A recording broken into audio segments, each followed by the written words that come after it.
I have make marketing make sense. So, what we're going to talk about today is how to be social on social media, or how to build your business on social media without being spammy. And this is going to be real quick because I actually have to jump off and be on another call. But I think this is a timely topic, and it's a topic I can cover fairly quickly. So let's go ahead and jump into the content. So one of the things I think that a lot of business owners and entrepreneurs and small business owners miss is that social media is social. So all of the principles that we learn to be social, just how you would show up in a networking event, it's kind of the same way on social media. So for example, you would not go to a networking event and just walk up to somebody and say, hey, do you want to buy my stuff? Hi, would you like to buy my stuff? Hey, I'm selling this stuff. It's going to help you. Would you want to buy my stuff?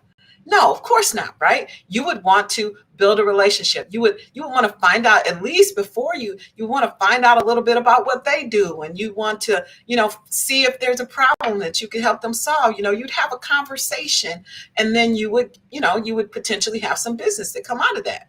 Well, social media is not that much different, except that it does give you opportunity to meet a lot more people. It does give you the opportunity to have a more focused, have exposure to people who are more likely to have the problem that you saw. You can do a little preliminary research versus like perhaps sometimes a face-to-face event, you might not know. If you just go to a networking event, you don't know if there's people there who could use what you have or not. Sometimes you can go to a more targeted trade show if you're a real estate person and they're having a home buyer conference, and it's a pretty good chance you're going to meet some people there who might need what you have, right?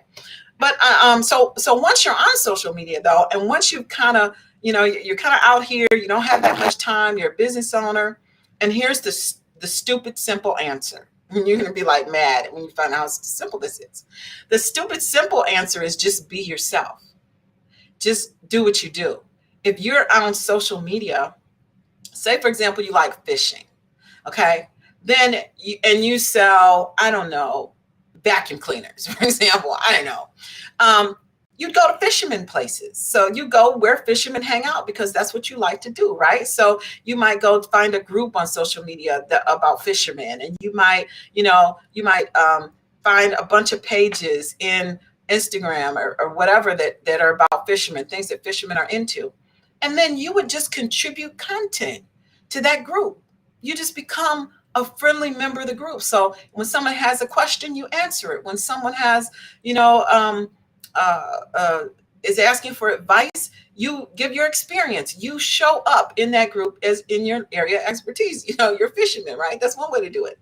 And as you get to know those people, when there's something that comes up about, oh my gosh, my wife is always complaining when I bring in these dead fish, or my husband hates when I scale because it gets stuff all over the carpet, and you're a vacuum cleaner salesman, you could be like, hey, you know what? I don't know if this is a fit for you or not, but I actually happen to have a business where I sell, floor cleaning solutions like vacuum cleaners, and one would be perfect for the kitchen, blah, blah, blah, right?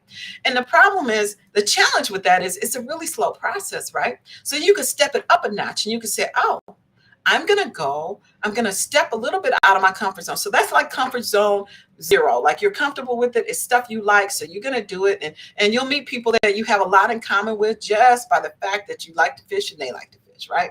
That's a really nice, comfortable place to jump in. Now you may be a little bit more courageous. So you may say, you know what? I sell vacuum cleaners. So I'm going to jump into a group that is about housekeeping. Or I'm going to jump into a group that is new moms. Now, this would be difficult to do if you're a dude, but it's possible. Anything's possible. And not to, so you could jump into a group and same principle, but now your expertise is around things that you do. So if you jumped into a group with new moms and someone had a question, and someone was talking about how messy their kid is, then you could say, hey, you know what? You give them some other solution, not necessarily a picture stuff, but you say, oh, well, you know what? I found these new storage solutions are really good for keeping things organized. And the other thing I do is even when they make a mess, I make sure I get that floor and I got a great, whatever it is. You just contribute. I don't know how far I go with that example because you don't want to be selling them stuff right away. But so the point is, you could go into groups that are a little bit more aligned with what you do. Now, there's some people who they would never go into a group. They just see, you know what, I don't want to go, snooping in somebody else's backyard, somebody else sent the group. I don't really want to go there. So some people don't want to go groups at all. So what they do is they go to pages.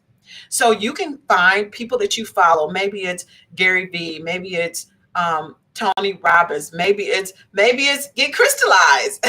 But you go to pages that have activity around topics that you enjoy, right? Personal development.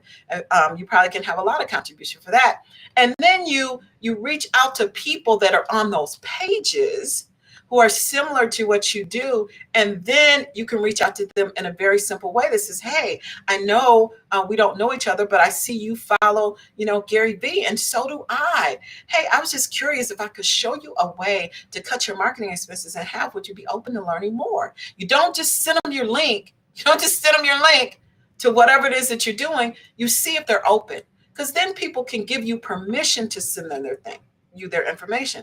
The reason why people are so turned off by business owners on social media in many cases is because instead of, being open about what you're doing, you try to, build a long-term relationship and stuff, and they already know you're just there to sell them stuff. And so it just doesn't feel nice. But if you're forward with people and you just let them know, hey, I know we don't know each other, but we do have this one thing in common. And I was just curious to know if you might be open to this, because as we learned a couple of days ago, 95% of the people in your category group, they're not even open to buying in the moment. So it's a numbers game, but at least you can be putting yourself out there and building relationships so that when they are ready, they can come to you. So that's what I wanted to share today, just about how to be social on social media for business. So 3 ways that I mentioned is, 1, you can find things that you're already interested in, that you're already probably in groups about, and just become more active and more aware of when people are potentially can use what you have. The second thing you can do is go to groups that are more specific to the thing that you offer. And again, it's all about contributing value, value, value. But when you do that, you can build relationships that way, and you can identify it. People will identify your expertise and ask you questions, and you could become an expert there. And then when they're seeking out your product, things that are related to solve the problem that you solve, they'll reach out to you. Thirdly is you can go to pages, and actually pages of people that you follow, and reach out to people in a very non-intrusive way, just acknowledging what you have in common, asking their permission to see if they're open to look at what you want them to look at. And then if they are open, then you send them information and you go from there with your follow-ups, which we can talk more about later. So I hope that was helpful for you. If it was helpful, then definitely please do leave a comment below and share with all your friends and family and other business owners. And I will talk to you next time on Lunch with Juhl.